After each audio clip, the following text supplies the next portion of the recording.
Sometimes waiting on God is like trying to find cell reception in the middle of nowhere. No bars. That's infuriating. I mean, look at this place. You'd think they'd have better reception out here. Hello? Is that snow? Oh, goody.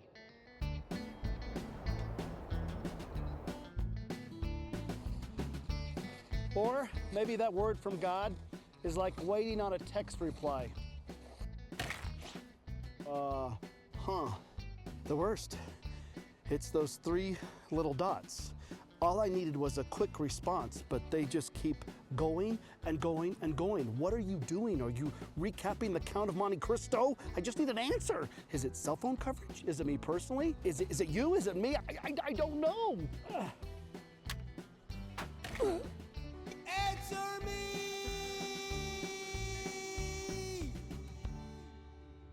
Or maybe waiting on God is like trying to get reception in an underground tunnel. Over 2,000 years ago, God's people were also waiting. They were literally for hundreds of years waiting for God to give them a message, an answer. Previously, God found ways to communicate, whether it be a burning bush, a pillar of fire, prophets and kings, and now nothing. It was like they knew he was there, but there was like a lost connection, you know? Have you ever felt like that? Deafening silence in your hour of need.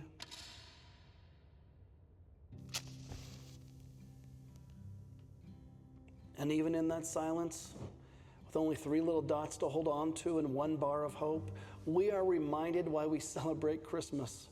For unto us a child is born, our Messiah. And do you know what that means for us?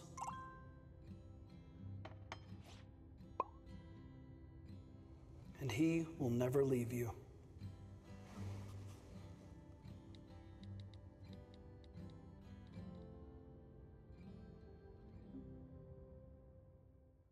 You know, urban legend holds that we spend 3 hours of our lives, 3 years of our lives waiting. Well, that's a great statistic, but unlikely to be true. But, you know, there are some real statistics about waiting. For example, there are New Yorkers lead the nation in wait time. According to a 25-city survey, New Yorkers spend an average of 6 minutes and 51 seconds waiting in store lines. 6 minutes, 51 seconds. Miami comes in second with 6 hours and 44 seconds. Well, who spends the least time waiting in line? I was kind of surprised by this, but folks in Cleveland, Ohio, where they spend just 4 minutes and 33 seconds in line. Which lines do people hate the most? Well, according to the survey, grocery store checkout lines. The same survey also found that half of customers have refused to return to stores that had long wait times. The average wait time for doctors, well, that's 24 minutes. In urban areas and among certain specialties, the waits can be much longer. For example, neurosurgeons have the longest wait times of all doctors, averaging 30 plus minutes. Why? Well, according to the survey, all patients have questions for their doctors, but not surprisingly, surgical patients have more questions about the procedure, process, and expected outcomes. Did you know the average wait time for an ER visit? Well, it's a staggering 4 hours and 7 minutes. A long time. Do you hate waiting? Well, don't move to Russia. The Mystery Shopping Providers Association sent spies to wait in lines in stores, banks, post offices, and drugstores in 24 European countries. And they found out that Russian customers spent the most time waiting in queues, followed by the Italians and the Bulgarians. The Swedes, well, they got off pretty easy at only 2.2 minutes per line waiting. That's pretty good. Let's all go to Sweden, right? Waiting. You know, it's something that we all get stuck doing from time to time. Stories told of a fellow by the name of Alexander Peter Sirk. He lives in Holland, and he had fallen for this Chinese woman that he had met online. Well, he soon found out how hard a long-distance online dating relationship can be, and so, fed up with the distance, he decided to get a visa. He booked a flight and flew 5,000 miles to go see her. He sent her a picture of his itinerary, but when he arrived at the airport in China, she was nowhere to be found. Well, convinced that she would eventually come for him, Sirk decided to stay at the terminal, and he patiently waited for her. Patiently indeed. 10 days. 10 days later, the frail-looking Sirk was taken to the hospital. And what about that girlfriend? Well, Chinese TV team was able to track her down, and she said, well, that she thought he was just joking about the trip. Hopefully, none of us have had to be hospitalized after waiting around an airport for days on end. But those feelings of hopefulness that turn to hopelessness and patience that turns to impatience, they might sound familiar to us. We all go through seasons of waiting, don't we? Waiting for a better job, waiting to find the right person to marry, waiting for the birth of our children, waiting for a loved one to recover from an illness, waiting for forgiveness or resolution to a conflict, waiting for test results from the doctor, waiting for an answered prayer, waiting to feel God's presence during a dry spiritual season. And we're not alone. As was alluded to in the video, God's people also waited. It was 400 years between the writings of the prophet Malachi and the coming of Jesus. 400 years. That's approximately 20 generations. That's a long time to wait. Lifetimes passed without hearing from God. Yet God's people did wait in faith that God was going to fulfill his promises of deliverance, of sending a Messiah into the world. This morning, what do we do when we feel like we are waiting on God in silence? Well, I want to share with you 3 ideas, 3 things that we can do this morning during the silent season when we're waiting on God. And the first of these is that we can trust that God is working behind the scenes. We may not see God working, but we certainly can know that he is. During that 400 years of silence for Israel, God was doing a lot. For example, through the conquest of Alexander the Great, much of the known world was unified under Greek culture and language. The Greek became the common language of commerce and education and communication. And this language would later facilitate the writing of the New Testament and the spreading of the gospel to the known world. By having a common language, the Jewish scholars were able to translate the Hebrew scriptures into Greek in Alexandria, Egypt. And this translation of the Old Testament made it accessible to Greek-speaking Jews and Gentiles, paving the way for understanding the messianic prophecies.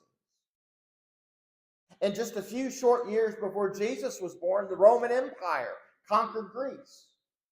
Well, this further unified the world. This led to what was called Pax Romana, or a Roman peace, a period of relative peace and stability in the world, allowing for safer travel, both by land and by sea. An extensive network of roads connecting cities and regions was built, making it easier for people to travel and ultimately for the gospel to spread rapidly after Jesus' ascension. Before this silent season for Israel, the second temple in Jerusalem was rebuilt. It was, however, during the 400 years of silence that Herod the Great significantly expanded the temple into what they knew in Jesus' time. Speaking of Herod, who ruled from 37 to 4 BC, Herod's rule prepared the political setting for Jesus' birth. Though brutal, Herod's construction projects, like the expansion of the temple and political maneuvering, established stability in the Judean region under Roman oversight. And it was the Romans who ordered the counting, the census, that would send Mary and Joseph on that 90-mile journey from Nazareth to Bethlehem in order to fulfill prophecy. You know, Jesus would later say in John 5:17 that my Father is always at his work to this very day, and I too am working. You see, God is always working whether we can see him at work or not. During those 400 years of silence, God was so much working that Paul said this in Galatians chapter 4, that when the fullness of time had come, when things were just right, God sent forth his Son, born of a woman, under the law, to redeem those who were under the law so that we might receive adoption as sons. Friends, this morning, are you in a season of waiting? Are you longing to hear God's voice, yet he seems so far away?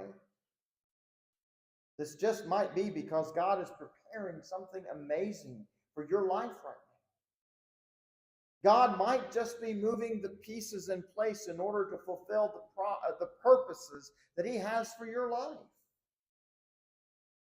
No matter what, though, do not give up. Paul said this in Philippians chapter 2, therefore, my beloved, as you've always obeyed, so now not only as in my presence, but so much more in my absence, work out your own salvation with fear and trembling. Stay faithful, for God is at work in you, both to will and to work for his good pleasure. Well, second, this morning, during this time of silence, we have the opportunity to strengthen our faith in the waiting. You know, in 2007, there was a summer drought that allowed scientists and archaeologists in Florida to look through a window into the state's past. And they uncovered some amazing hidden treasures just below the surface of Lake Okeechobee. Lake Okeechobee is the nation's second largest lake. Because of the drought, the lake hit its lowest level on record. In some areas, the shoreline receded more than a mile, creating areas of dry lake bed where historical artifacts had been covered, with some things dating back 500 or more years. Pottery shards, arrowheads, weaving tools, and pendants now lay on top of the dry ground, providing clues about the Native Americans that lived in the area hundreds of years ago. Evidence of Florida's tourism and fishing industries also lurked nearby, including a fishing trawler from 1904 that probably sank during a hurricane in 1928. And there was evidence of paddle boats that had once ferried tourists around the area. All of these items, you see, were resting just beneath the surface of the water for so many years. But it took a drought to bring them out into the light of day again.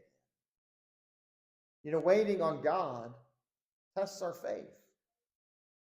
Spiritual droughts are not fun, to say the least. However, the seasons of waiting reveal much about us, just as the drought revealed much about the history of Florida. The waiting can either destroy our faith or it can strengthen our faith, depending on our relationship with God. It's all about faith. The Hebrew writer said in Hebrews 11, faith shows the reality of what we hope for. It is the evidence of things we cannot see. Waiting stretches and strengthens our faith. The absence of visible evidence often grows our trust in God's unseen hand. You know, consider for a moment some of the heroes of faith who waited on God, often in silence and in uncertainty. Yet they trusted him through the process and their faith grew. Consider Abraham. He was well into his old age, and he held on to the promise, though, that God would give him a son through whom all nations would be blessed. And year after year, Abraham and Sarah waited, growing older and older with no sign of this promised child. You know, perhaps they questioned, did we hear God wrong? Did we misunderstand? Did God change his mind? But in Genesis 15:6, we read that Abraham believed the Lord. God credited it to him as righteousness. Even when it seemed impossible, Abraham chose to trust. And at the age of 100, Isaac was born, a testament to God's faithfulness. God's timing is always perfect, even when it doesn't align with ours. Or consider the story of Joseph. He was betrayed by his brother, sold into slavery, and falsely accused, and he found himself languishing in an Egyptian prison for years. Surely there were moments that he wondered, has God forgotten me? What about these dreams that he gave me? But Joseph chose faith over bitterness. He waited, serving faithfully even in the darkness of prison. Eventually, God's plan unfolded, and Joseph was elevated to a position of power, saving countless lives during a famine. Joseph said, what Joseph said in Genesis 50 to his brothers speaks volumes about trusting God during the waiting. He said, "You intended to harm me, but God intended it for good, to accomplish what is being done, the saving of many lives." What sermon series during Christmas would not be complete if we didn't think about Mary, a young girl from a small town. She heard the angel Gabriel declare that she would conceive and bear the Son of God. Mary's world was turned upside down. And yet her response was one of trust. In Luke chapter 1, she said, "I am the Lord's servant. May it be to me as you have said." She couldn't have fully understood the journey ahead, the pregnancy, the rejection, the raising of the Messiah, the witnessing of his ultimate sacrifice. But Mary trusted God with her life and with his plan. Mary's waiting wasn't passive, it was an active faith, anchored in God's promises. Waiting on God isn't wasting time. Abraham shows us the power of trusting God's promises. Joseph reminds us that God works even in our darkest moments. Mary inspires us to surrender to his plan. They didn't just endure the waiting, they grew through it. So the question for us is, how can we choose faith in our waiting? Trusting that God's plan is always for our good, for his glory. What faith-building practices can we embrace during times of waiting? Maybe we focus on our prayer life. Maybe we spend more time meditating on God's promises and his word. Maybe we live a life of gratitude through worship. Finally, this morning, I think we can seek God's presence in the silence. Race car driver Darrell Waltrip writes, he says, "Racing drivers must use all of their senses. When you're in tune with the car, it speaks to you with a small voice. When something's happening, you smell it. You can hear it in the changing tone of the engine. If my car was starting to go, my senses would come alive." And he said, as I hit the pit, the crew chief would ask, "What's wrong?" And he'd say, I'm getting ready to blow up." And the crew chief would ask, "Are you sure?" And he said that he's driven for people who wouldn't believe him. And he would have to have the car blow up before they believed him. And he said that usually meant a wreck. It sometimes meant getting hurt. It always meant lots of money. He said, several times I've had the crew pull an engine out of a car when it was running fine. And he said he would say that, I don't know what's wrong, but something is. And they would pull the engine and they would later admit, "You're right. We were scuffing a piston, or the rod bearings were ready to fly out of the thing." During our seasons of silence, we need to be in tune. We need to be tuning our senses, our ears, our hearts on God. We need to be seeking his presence, his promises, looking for his love in our lives. The psalmist said in Psalm 46, "Be still and know that I am God." That's not easy. It's not just sitting there and waiting for God to answer, because you know what? He might not ever answer. Not in this lifetime, anyways. Israel waited for 20 generations, 20 lifetimes to hear from God again. It is, though, time for us to know. Know that He is still God. Know that He is still with us. To know that He is still working even when we can't see it. It's a time to trust His character, to trust His faithfulness, trust His timing. It's a time to know that He hasn't forgotten us. He hasn't abandoned us or stopped loving us. Just as He was faithful to Israel through those 400 years of silence, He is faithful to us in our moments and our seasons of waiting. Be still and know. Be still and be quiet. Quiet the noise of our doubts and our fears. Stop fighting God for control and rest in the truth that God is still God and He is sovereign. It's an invitation to lean into His promises, to open our eyes to His presence in the little things in our lives, and to remember that His ways are always higher than ours. So in the silence, don't give up hope. Instead, we should hold on to the truth that God's plan is still unfolding. And the waiting is just part of His work in our lives.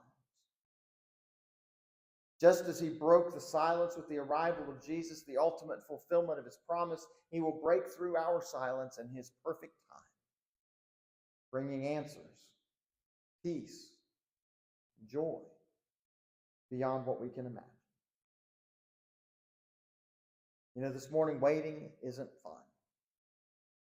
In our instant gratification world, waiting for anything seems like torture, doesn't it? Yet wait is what the Israelites had to do. They had to wait for God to speak during the 400 years between the Old Testament and the New Testament. But you know what? God finally did. His timing was perfect. Paul wrote it this way in Romans 5, when we were utterly helpless, Christ came at just the right time. And He died for us sinners. Now, most people would not be willing to die for the upright person, though someone might perhaps be willing to die for a person who is especially good. But God showed His great love for us by sending Christ to die for us while we were still sinners. Are you in a season of waiting today? Are you holding on to hope through those three little dots on the text message screen? Know this. God could be preparing something great for you. Waiting on God is not wasting time. It is a season where we can trust and we can grow in faith and we can draw closer to God. As Isaiah the prophet said, those who wait on the Lord shall renew their strength. There's hope in the waiting. This morning, if you're in a season of waiting, ask God to reveal how you can trust His promises and grow during this time. I pray that we will all always thank God for His faithfulness, even in the times of His silence.